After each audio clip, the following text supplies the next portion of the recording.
Oke, sambil kita mulai ya. Ini sambil saya jadi host, jadi saya harus ngeklik admit satu-satu. Tapi sambil kita mulai aja. Bismillahirrahmanirrahim. Assalamualaikum warahmatullahi wabarakatuh. Waalaikumsalam warahmatullahi wabarakatuh. Ya, kita ketemu lagi ya di kali ini di mata kuliah tren pembelajaran matematika. Ini nggak ada hubungannya sama komputer sih. Terakhir kayaknya kita ketemu di mata kuliah komputasi ya. Jadi di mata kuliah tren ini kita mempelajari tentang apa saja sih, bagaimana sih proses pembelajaran matematika jika ditinjau secara keseluruhan perkembangannya dari dulu hingga sekarang, dan kira-kira ke depannya apa saja tren-tren pembelajaran yang baik yang akan ada. Itu ditinjau dari berbagai aspek yang sudah saya bagi di jadwal lengkapnya itu ya. Ada aspek kurikulum, kemudian ada dari aspek medianya bagaimana, dan lain sebagainya. Oke, jadi kita untuk pertemuan pertama kali ini masih nggak kedengeran, Ratna? Kedengeran Bapak. Kedengeran kan ya? Ya berarti problemnya ada di sana ya, di kalau yang nggak kedengeran. Di sinyal. Perlu saya cek di sini. Di jaringan. Ya. Bagi yang tidak mendengar,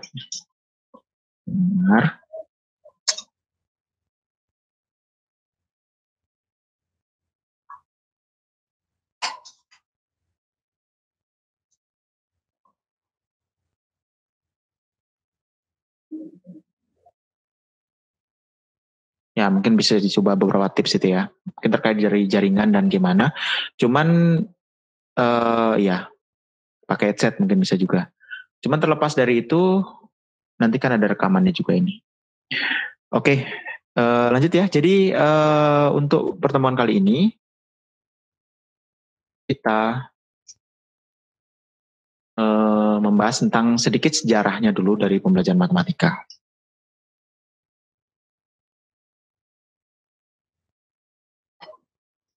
Oke. Nah, jadi kalau berbicara terkait dengan pembelajaran, itu kita, ya termasuk generasi saya juga ya, ini kan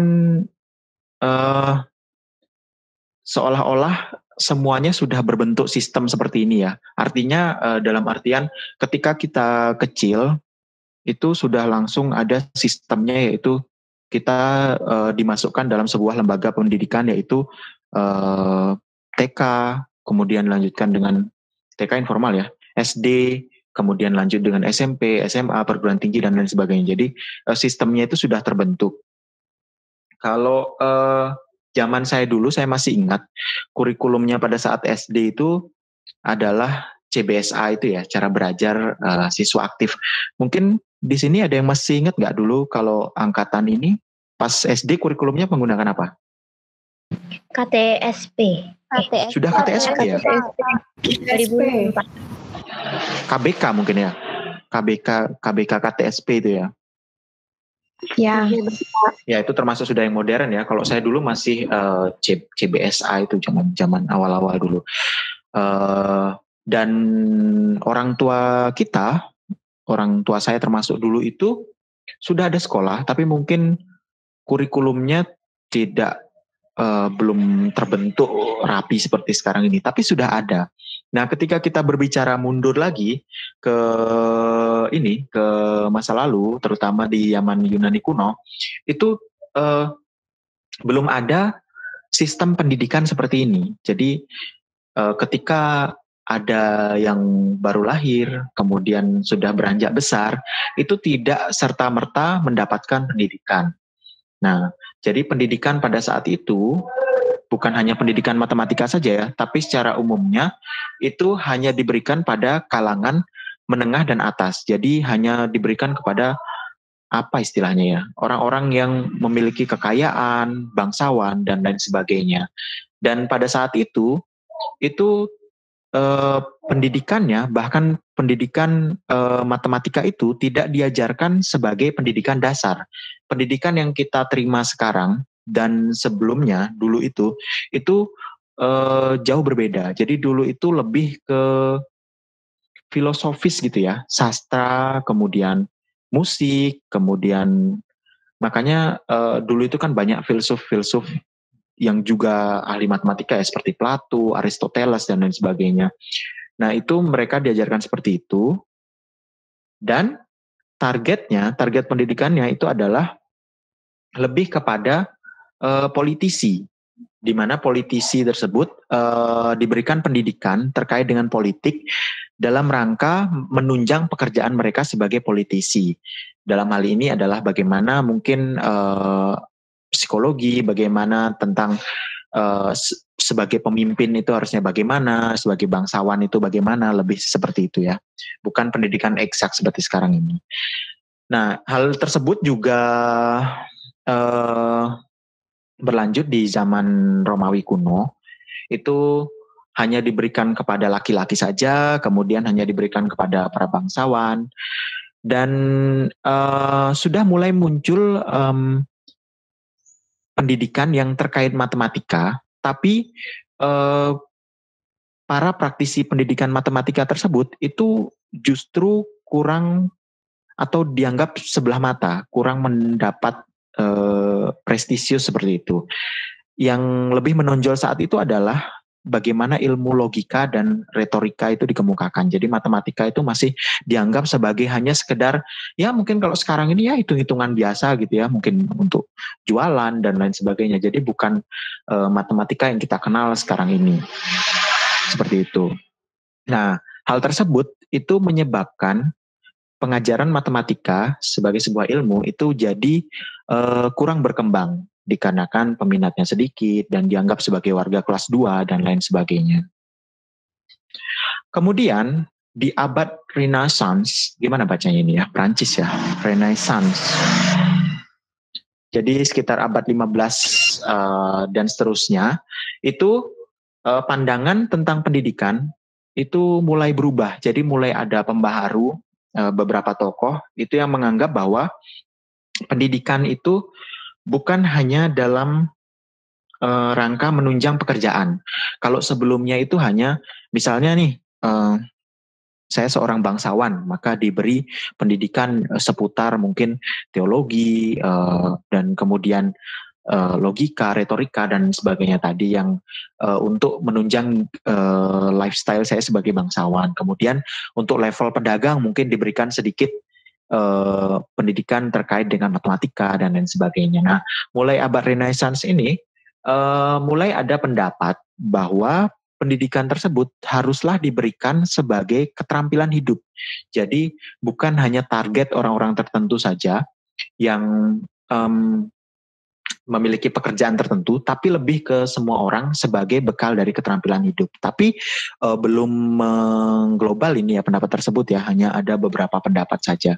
Kemudian ada beberapa sekolah di Prancis, di Inggris itu yang memasukkan matematika ke dalam kurikulum wajib mereka. Jadi kalau dulu itu yang namanya sekolah itu belum tentu ada matematika ya.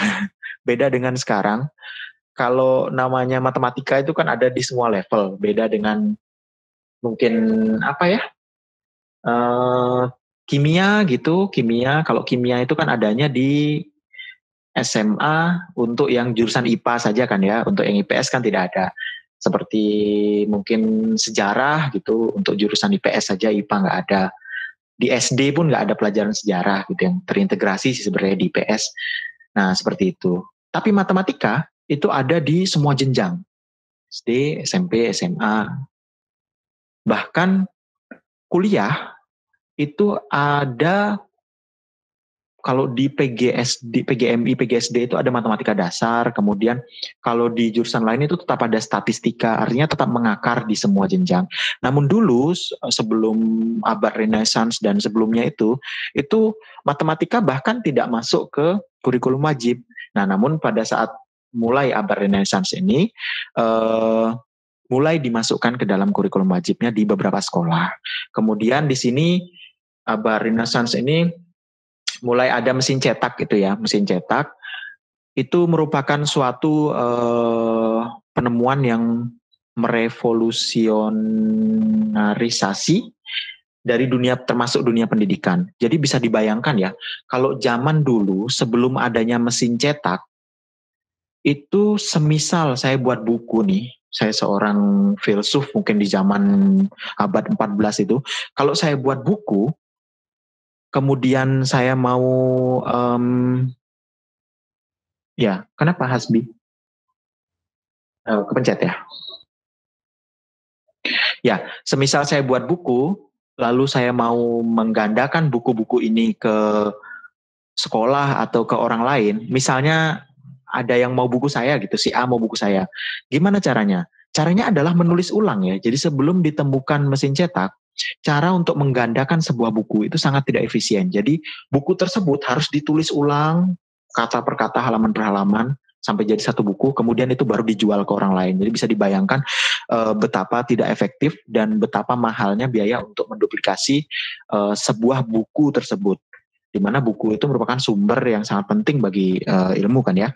Kemudian setelah adanya mesin cetak ini, mulai buku tersebut yang sebelumnya sangat susah untuk didapat, mulai bisa didapat dengan mudah dan dengan biaya murah. Sehingga materi-materi belajar dalam dunia pendidikan itu juga mulai terstandarisasi, karena buku-buku yang ada itu mulai tersebar kemana-mana, seperti itu. Nah, masuk kita ke abad 19. Nah, ini sudah mulai modern, mulai tahun 1890-an itu ya, 1800 sekian itu abad ke-19.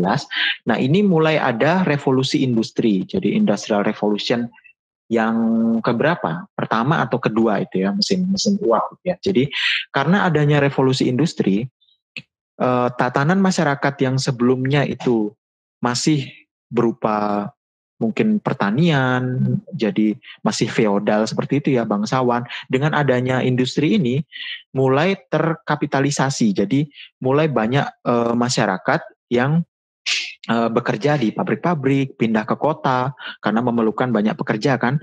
Nah, disinilah juga merubah pada tatanan dunia pendidikan. Nah, masyarakat-masyarakat yang menjadi urban tersebut pindah ke kota itu kemudian memerlukan matematika pada kehidupan sehari-harinya, karena segala sesuatu yang sifatnya terstruktur seperti itu kan, kerja di pabrik itu kan membutuhkan perhitungan waktu, kemudian ada perhitungan uang dan berbagai perhitungan sederhana lainnya yang menyebabkan munculnya kebutuhan untuk edukasi, terutama matematika, bagi semua orang, bukan hanya terbatas lagi bagi kalangan yang terbatas. Jadi disinilah seluruh pendidikan publik, jadi pendidikan tersebut memasukkan matematika ke dalam kurikulumnya. Jadi matematika mulai diajarkan, mulai dari pembelajaran atau pendidikan yang tingkat yang paling dasar, mulai dari SD dan seterusnya. Nah, ciri khas di sini pada masa-masa ini itu adalah pendidikan matematikanya itu lebih mengutamakan keterampilan berhitung dan hafalan. Jadi kalau kita dengar mungkin cerita-cerita dari orang-orang tua kita ya, zaman mereka masa kecil dulu itu mungkin sangat jauh berbeda dengan apa yang kita alami sekarang. Jadi matematikanya mereka disuruh menghafalkan gitu. Sekarang mungkin masih ada yang seperti itu ya. Jadi hafalan, misalnya hafalkan rumus gitu. Rumus luas persegi panjang, P kali L. Rumus luas layang-layang, setengah kali D1 kali D2.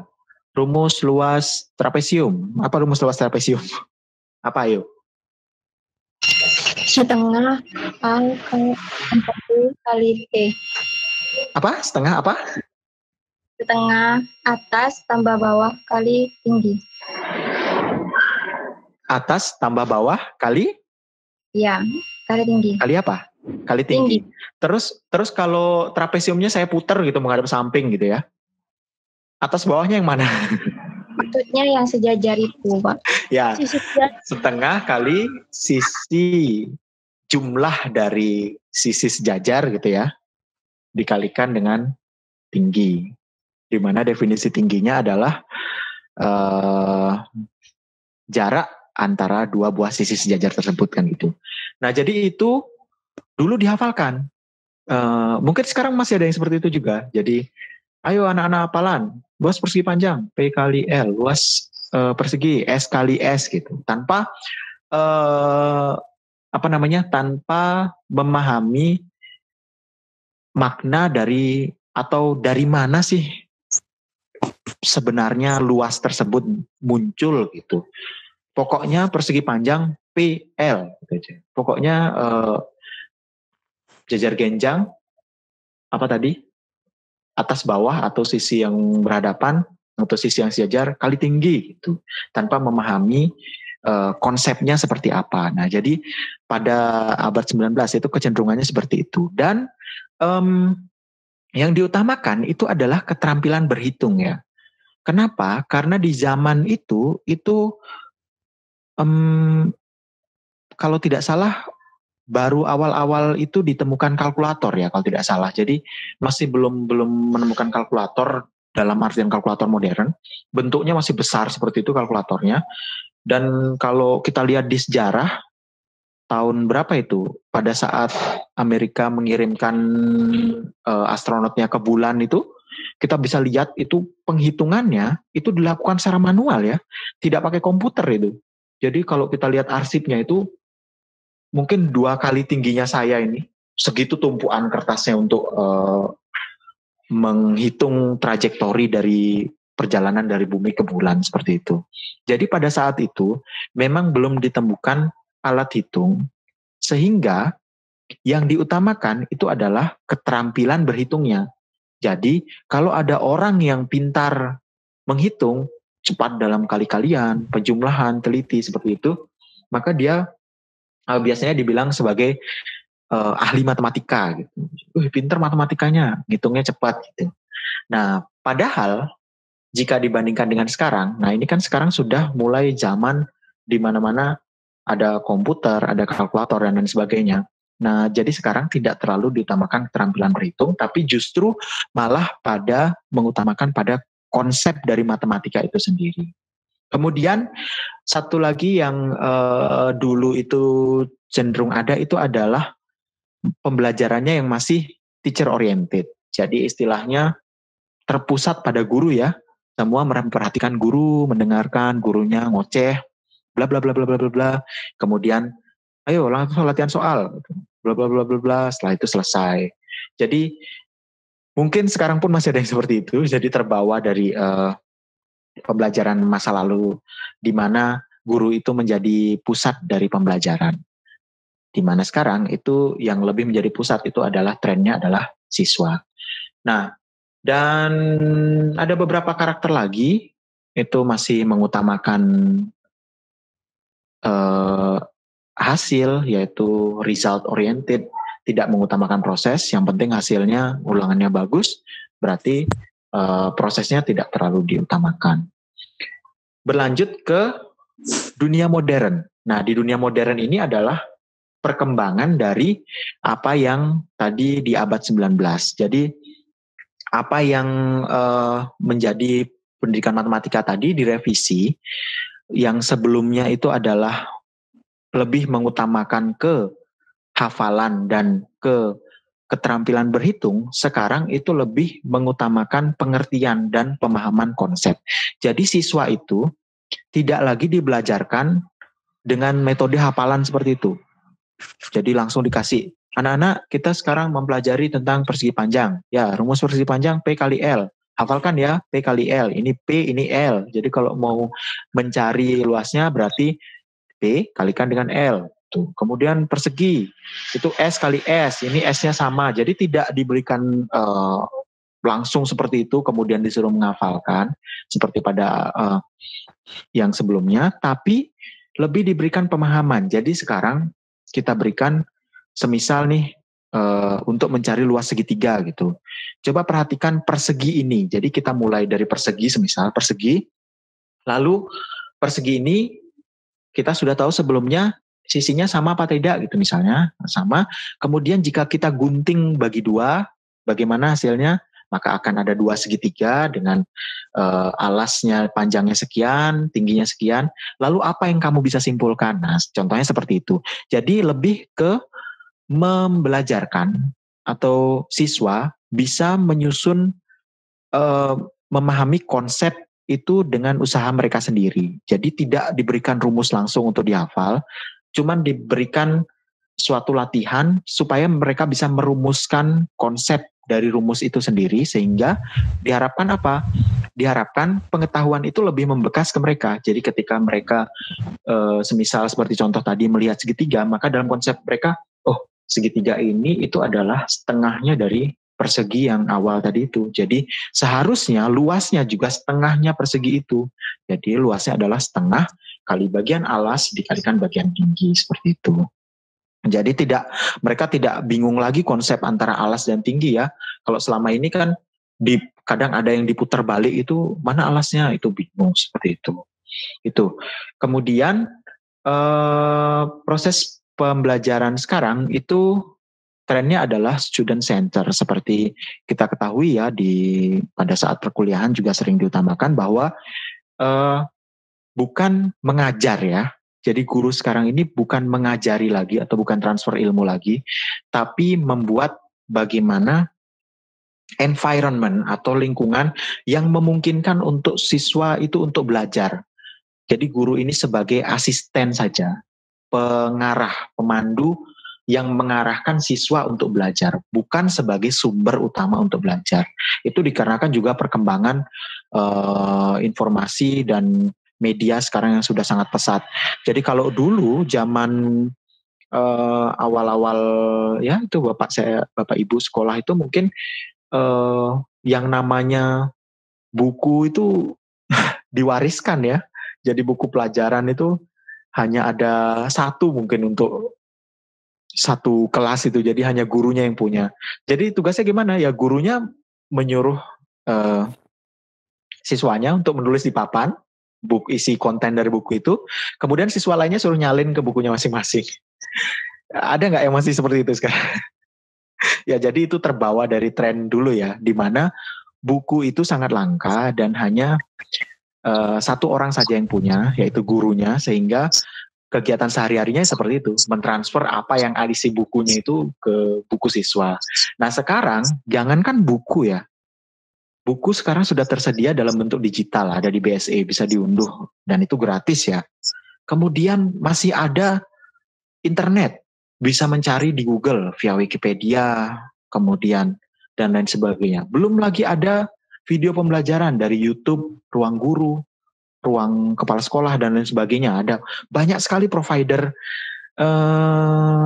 konten-konten pembelajaran yang ada, sehingga guru di sini bukan jadi sumber utama, namun lebih ke itu tadi, mengarahkan siswa untuk bisa mengambil dari berbagai sumber yang ada itu dan menemukan konsepnya dengan menggunakan kemampuannya mereka sendiri, sehingga diharapkan karena mereka menemukan konsep tersebut, ilmunya bisa bertahan dalam jangka panjang, bukan hanya ingatan jangka pendek saja.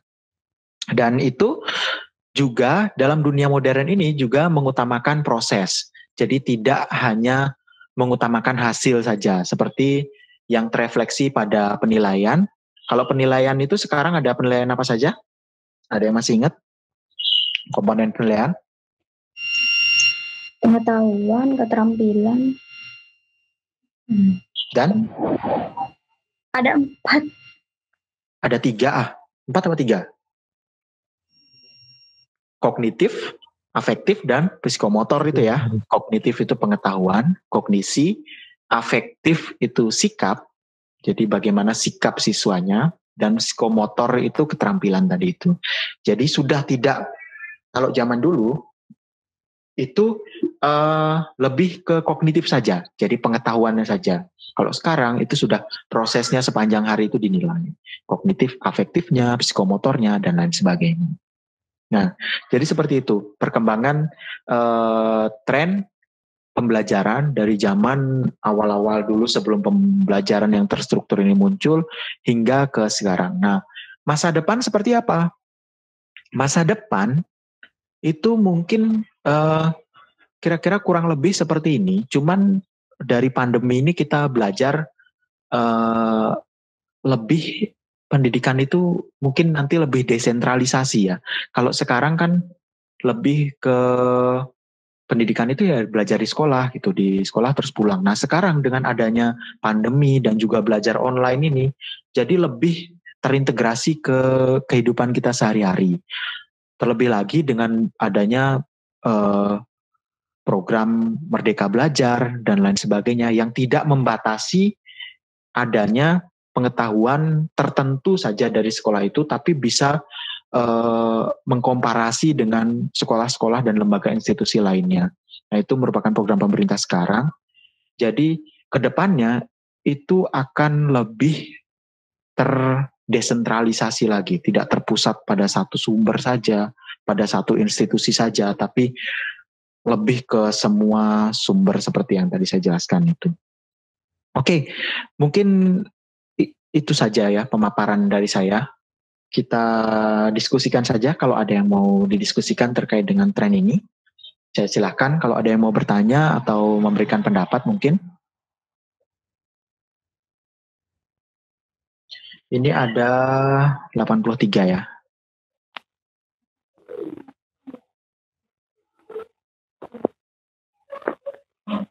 Saya tanya Pak. Ya, siapa itu? Zuhud ya? Aduh Pak. Ini kan tadi sempat membahas tentang pembelajaran di era pandemi seperti saat ini ya Pak. Iya. Nah itu pembelajaran seperti saat ini apakah sudah bisa dikatakan efektif Pak? Padahal banyak sekali dari orang tua kan mengalami keluh kesahnya saat pembelajaran online kan kadang hanya diberi tugas. Itu yang salah menteri pendidikannya, orang tuanya atau gurunya di sana Pak? Dan solusinya itu seperti apa menurut sampean Pak? Oke. Ya, terima kasih Zuhud atas pertanyaannya. Jadi kita berbicara pandemi ya.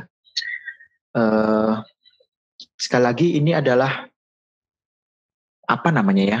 Ini merupakan topik yang sangat tidak mudah untuk dicari solusi tepatnya karena sampai sekarang pun pemerintah juga masih menimbang-nimbang positif dan negatif kebijakan yang diambil. Seperti tadi disampaikan, apakah kira-kira efektif pembelajaran online yang dilakukan sekarang loh ya, bukan pembelajaran online secara umumnya, tapi pembelajaran online yang dilakukan sekarang di Indonesia ini, ya jika dibandingkan dengan sebelumnya tidak efektif ya, belum efektif lagi, tapi tidak efektif karena seperti kita ketahui ada banyak sekali kendala yang ada di lapangan. Kita kan ini hidup di kota ya, jadi mungkin terkait dengan HP, sinyal, kemudian itu sudah merupakan hal yang biasa. Tapi bisa dibayangkan di pelosok-pelosok seperti itu kondisinya bagaimana? Di mana HP itu hanya dimiliki oleh satu keluarga satu misalnya, sedangkan anak itu satu keluarga itu mungkin ada yang anaknya 2 atau 3, di mana mereka semua memerlukan HP tersebut untuk belajar online. Gak usah ngomongkan via Zoom atau via Google Meet atau via YouTube gitu. Via WA saja kadang sangat susah.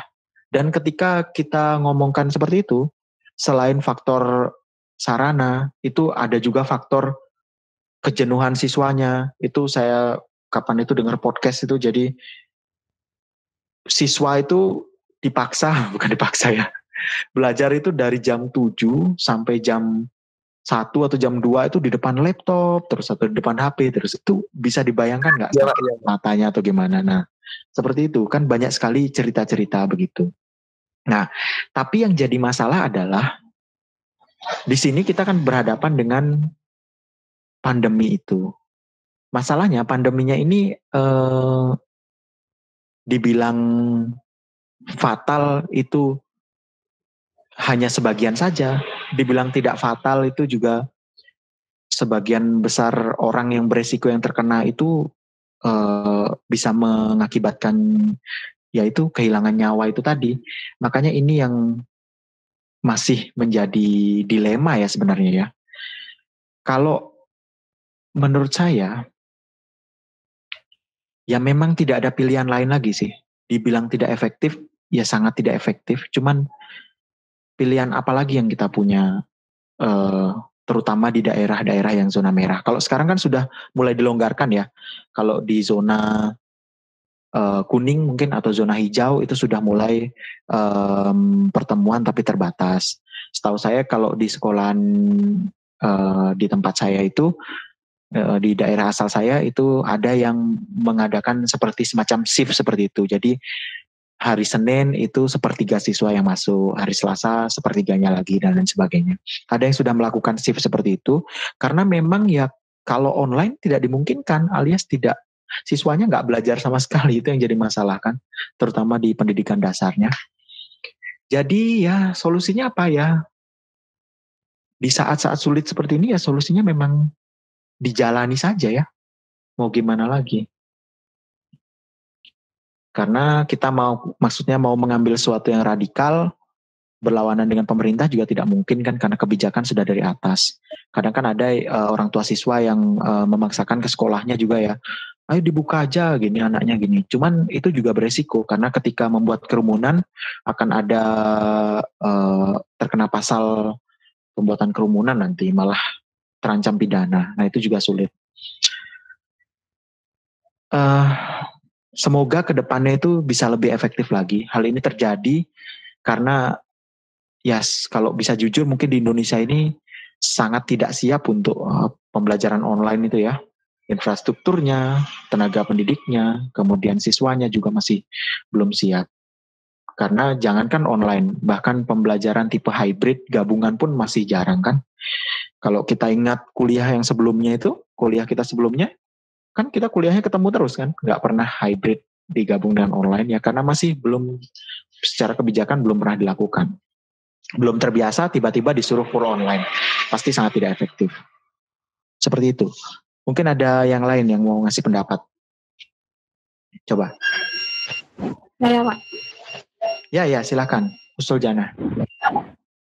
Ya mungkin itu pentingnya sebagai orang tua, kita calon orang tua Pak ya. Bukan kita ya? aja sih. Kita apa kamu? Ya terus.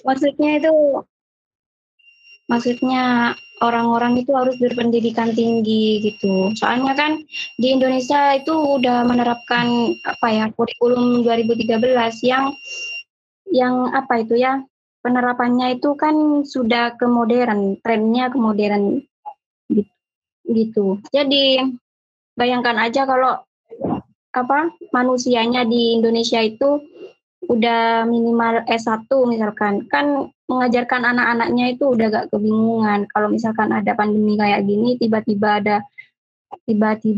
harus dibelajarkan di rumah gitu kan, peran seorang orang tua itu mengajarkan anaknya itu ada gitu dan sesuai dengan pembelajaran di Indonesia. Mungkin kedepannya udah berubah sih kurikulumnya mungkin, tapi kan setidaknya nyerempet sedikit gitu.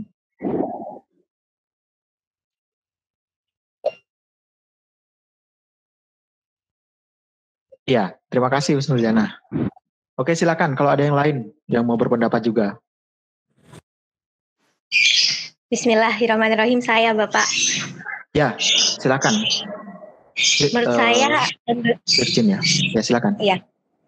Alhamdulillah menurut saya Pak, semester kemarin itu pembelajaran kita daring itu kurang efektif. Tapi sepertinya kalau semester ini tuh mulai efektif karena para dosen itu mungkin menggunakan pembelajaran blended learning. Jadi menggabungkan antara pembelajaran offline dan daring.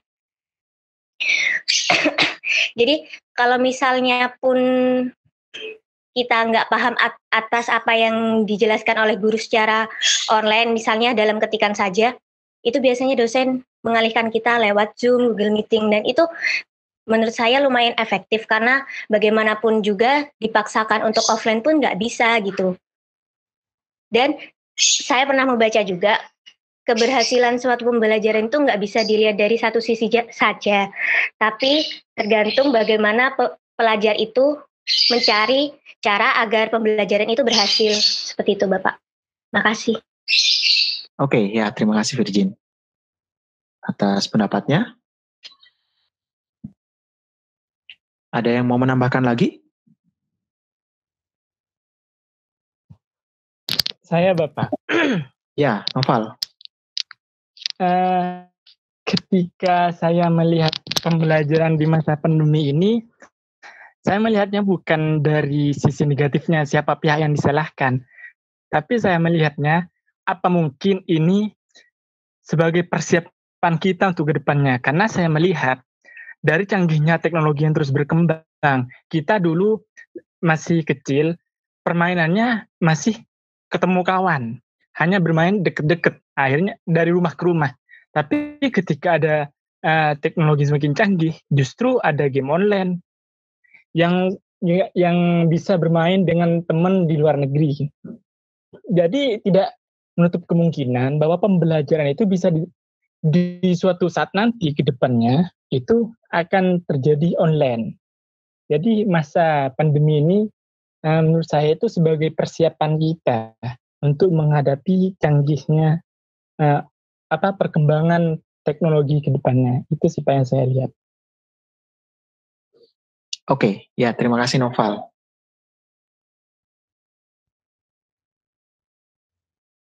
Ya. Tanya boleh Pak? Tar dulu, masih lanjut yang tadi dulu. Ada yang mau ditambahkan lagi? Ratna mungkin? Saya Bapak. Ati dulu ya, silakan. Nah ini kan pembelajaran pandemi kan daring ya Pak. Nah fungsi guru itu kan ada dua, yang transfer of knowledge sama transfer of value. Nah menurut Bapak kalau jangan tanya dulu, jawab yang tadi dulu. Tapi tak simpen dulu ya. Menurut saya kenapa? Gimana cara kita lah, kita yang di sekitar mereka untuk memberikan itu nilai karakter ke mereka.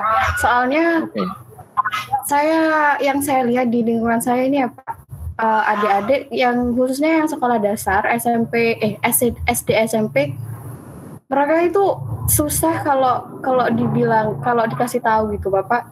Kan kalau di sekolah kan gurunya kan ngasih pendidikan karakter ke mereka. Sedangkan kalau pandemi gini kan mereka cuma hanya menerima tugas. Ya, knowledge-nya saja ya. Oke, terima kasih Pak. Ya.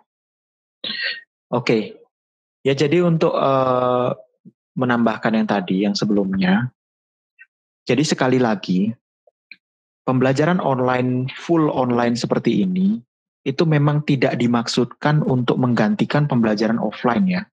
Jadi pembelajaran full online yang kita lakukan sekarang, yang dilakukan di tingkat SMA, SMP, SD sekarang, melalui WA dan lain sebagainya, itu memang sama sekali tidak dimaksudkan untuk menggantikan sesuatu yang menggantikan pembelajaran offline. Karena memang sama sekali itu tidak ideal ya, jika dibandingkan side by side itu sangat banyak kekurangannya, itu dulu yang harus kita terima. Jadi jangankan kalau kita di kampus ini kan masih bisa, karena kita sudah tingkatan tinggi kan mahasiswa itu. Nah bayangkan sekarang untuk tingkatan SD, bagaimana caranya ngajarin berhitung, misalnya membaca itu lewat WA itu gimana caranya coba? Kan akan sangat susah sekali kan. Nah, tapi sekali lagi, ini itu pembelajaran online, full online sekarang yang kita lakukan ini, itu kita lakukan dalam rangka darurat itu tadi. Jadi ya bukan bermaksud menyalahkan siapa-siapa atau share blaming siapa yang salah, apakah gurunya atau pemerintah siapa, karena ini memang masanya sedang darurat. Kalau kita tidak bisa melihat COVID misalnya sebagai suatu penyakit, anggap aja gini deh, misalnya sekarang silahkan boleh ketemu offline gitu ya, kelas biasa. Tapi di bawah satu kursinya, entah salah satu kursinya itu saya kasih bom gitu misalnya. Di bawah salah satu kursi entah di mana. Dan ketika kuliah, satu bomnya itu bisa meledak, yang duduk di atasnya itu bisa luka atau meninggal gitu. Mau nggak kuliah offline? Ya, seperti itu. Seperti itu ibaratnya yang dilakukan pemerintah sekarang. Ketika dipaksa melakukan offline, itu ada resiko sekian persen orang itu akan terinfeksi COVID itu, dan dikarenakan entah penyakit bawaannya atau apa, itu akan berakibat fatal. Nah, itu yang mungkin oleh pemerintah diutamakan, jadi keselamatan, jadi terpaksa dirubah ke mode full online seperti ini. Walaupun seperti yang saya sampaikan tadi, ini sangat-sangat tidak efektif, itu yang harus kita terima dulu. Nah, kedepannya bagaimana? Ketika nanti pandemi sudah berlalu, saya yakin juga akan sangat sulit untuk full online seperti ini, karena memang tidak ada yang bisa menggantikan interaksi secara langsung itu ya. Jadi kita ketemu langsung, menegur secara langsung, kemudian melihat, walaupun dengan teknologi yang ada, mungkin nanti menggunakan artificial reality atau virtual reality. Jadi kalau ada yang lihat iklannya Microsoft HoloLens itu, jadi bisa dipakai seperti ini dan kelihatan ada orangnya berada di depan, kita berinteraksi seperti ketemu langsung gitu. Itu tetap bagaimanapun tidak akan bisa menggantikan ketemu secara langsung. Kecuali mungkin levelnya nanti sudah seperti film Matrix itu ya. Pernah nonton film Matrix kan ya? Matrix Trilogy itu? Belum. Ya, nanti kapan-kapan nonton, bagus filmnya itu ya. Jadi bisa dicolok gitu, dimuncul. Nanti kita terupload ke sistem dan berinteraksi di sana. Jadi sama persis seperti kita ketemu langsung gitu ya. Tapi kalau mau sampai di level itu, saya rasa mungkin sampai anak kita tua nanti juga belum sampai di sana, karena sangat jauh masih. Jadi kesimpulannya apa? Kesimpulannya adalah ya memang ini masa pandemi, tidak bisa dihindari, walaupun sangat tidak efektif ya. Memang tidak ada pilihan lain dari kebijakan pemerintah seperti itu. Lalu tadi menyambung dari pertanyaannya Ati, bagaimana caranya menanamkan nilai transfer nilai itu ya, bukan knowledge saja tapi nilai-nilai kesopanan, etika, dan lain sebagainya. Ya, mau tidak mau ya, karena medianya sangat terbatas, ya hanya yang disampaikan hanya bisa terbatas saja. Setahu saya kebanyakan anak-anak sekarang, terutama SMP, SMA, itu kan gurunya pembelajarannya lewat WA kan ya. Kalau dari WA itu yang bisa dipantau itu apanya sih? Apakah kita bisa tahu perilaku anak tersebut dari WA? Apakah kita bisa tahu apa yang anak tersebut lakukan saat pembelajaran itu via WA? Kan tidak bisa. Jadi bisanya mungkin ya hanya dari percakapan saja. Ketika mereka berinteraksi di WA, mungkin ada yang ngomong agak kasar atau ada yang kurang sopan. Nah, itu bisa ditegur di sana, bisa diingatkan. Ya hanya sebatas itu saja sih. Jadi memang tidak bisa terlalu banyak. Ini seolah-olah dikembalikan ya. Jadi dikembalikan ke orang tuanya masing-masing untuk menghandle sebagian besar dari pendidikan nilai tersebut. Padahal kita tahu sekarang zaman pandemi ini orang tuanya kan tetap kerja kan ya. Jadi orang tuanya kerja, anaknya di rumah sendirian, nggak ada yang ngontrol. Ya seperti itu. Jadi ya seperti yang disampaikan nanti tadi, nilai itu akan sangat susah untuk mentransfernya. Masuk Bapak. Ya, silakan. Ada yang mau ditanggapi? Iya Bapak, saya menanggapi tentang pertanyaan itu menanamkan nilai karakter pada anak SD atau SMP. Nah, di sini saya kan di desa Bapak. Nah, anak SD sama SMP ini memakai kayak apa ya, pembelajaran blended learning itu yang dimaksud dengan Mbak Virginia, yaitu menggabungkan antara pembelajaran offline sama online.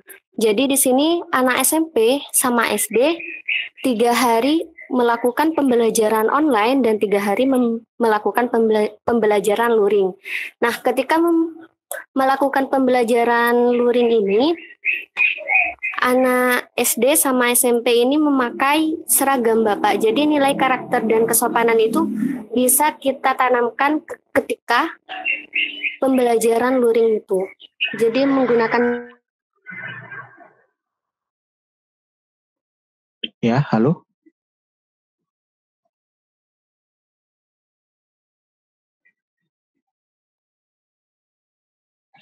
Oke, terkendala jaringan sepertinya ya.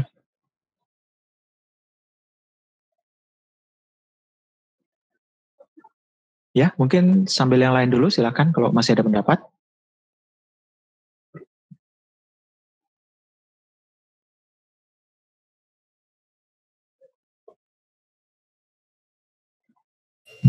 Saya Husnul Jannah, ya silakan. Kalau penanaman karakter di pembelajaran matematika itu kan bukan di matematika saja, salah satunya itu kan mandiri dan jujur. Itu menurut saya sangat penting. Bisa kita terapkan sebagai misalkan guru lah gitu.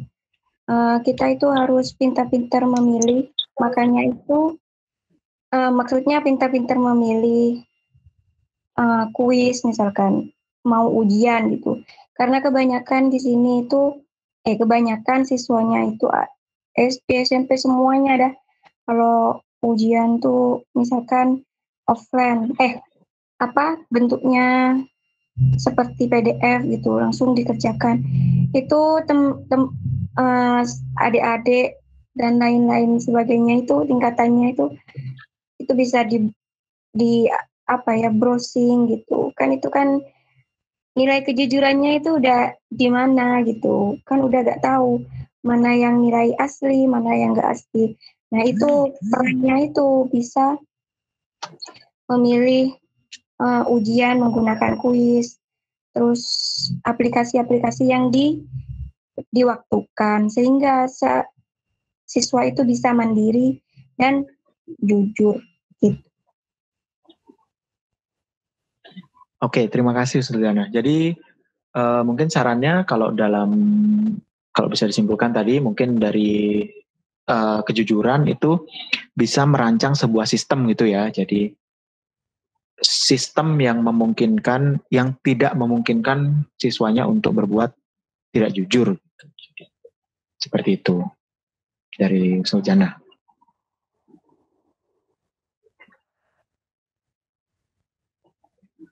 Ya. Ada lagi yang ingin ditambahkan?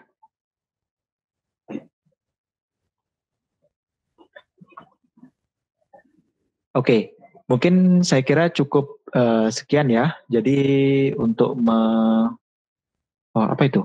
Akhirnya via chat. Nah ini. Tren pembelajaran matematika model maksudnya. Tipe pembelajaran matematika yang terbaik menurut saya di masa pandemi seperti ini bagaimana? Ya, itu tadi ya. Oke, yang pertama kita mungkin ambil dasar dulu bahwa mungkin ini di daerah-daerah yang zona merah ya. Di daerah yang zona merah yang tidak dimungkinkan untuk ketemu sama sekali. Kalau masih bisa ketemu seperti di desa-desa atau di tempatnya siapa tadi, Suljana dan lain sebagainya. Itu kalau bisa sih memang di blended antara ketemu langsung dengan online. Sebagian ketemu langsung, sebagian online. Tapi kalau memang tidak memungkinkan, ya itu tadi dikarenakan model wilayah kita yang masih seperti ini, artinya kalau dipaksa Zoom terus atau via Google Meet terus itu tidak memungkinkan bagi siswa dan hanya memungkinkan via WhatsApp, ya tetap itu diberikan LKS yang memungkinkan siswa tersebut untuk menyimpulkan konsepnya. Jadi kalau mungkin ada beberapa sekarang sih itu yang gurunya hanya memberi materi saja ya. Saya pernah dengar seperti itu. Jadi silakan baca halaman 2 sampai halaman 10. Jadi hanya seperti itu aja belajar online-nya. Habis itu terus silakan jawab soal nomor 15 sampai soal nomor 30. Nah, itu sangat tidak bagus karena untuk siswa yang levelnya masih rendah kan tidak bisa diharapkan untuk mau belajar secara mandiri seperti itu. Mau tidak mau gurunya mengajarkan seperti tadi. Misalkan saya buat LKS nih. LKS misalnya bangun data. Nah, yang isinya seperti tadi. Jadi perhatikan persegi sebagai berikut. Nah, perhatikan sisi yang sebelah kanan. Ada berapa sisi? Jadi dibuat isinya adalah memungkinkan siswa dan juga selain itu bisa dibuatkan media-media dalam bentuk lain seperti PowerPoint. Kalau tidak memungkinkan video ya bisa dikirimkan PowerPoint, gambar-gambar dan lain sebagainya. Jadi jangan hanya sebatas instruksi saja. Karena saya rasa masih ada yang seperti itu. Jadi hanya sebatas ngasih instruksi saja, baca bukunya halaman sekian sampai sekian, kemudian jawab pelatihan soal sekian-sekian, itu sangat-sangat tidak efektif. Jadi seperti tadi, berikan media-media pembelajaran seperti tadi, kemudian buatkan LKS yang terstruktur yang memungkinkan siswanya untuk merumuskan konsepnya sendiri dan lain sebagainya gitu.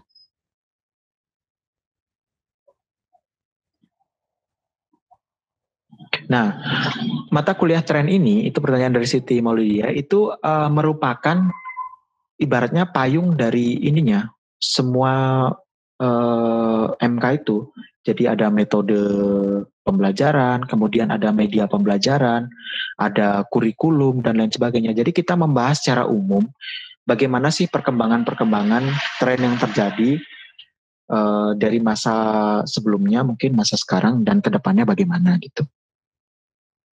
Seperti itu Siti Maulidia. Jadi gabungan semuanya. Fokus ke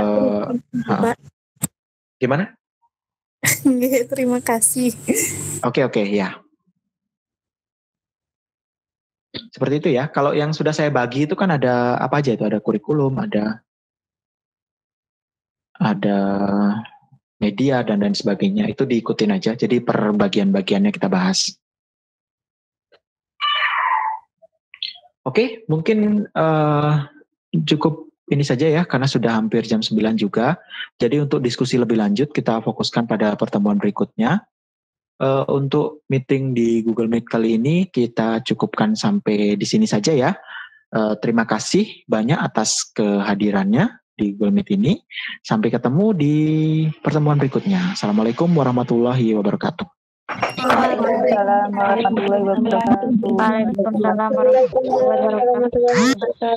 Wabarakatuh. Ya, oke.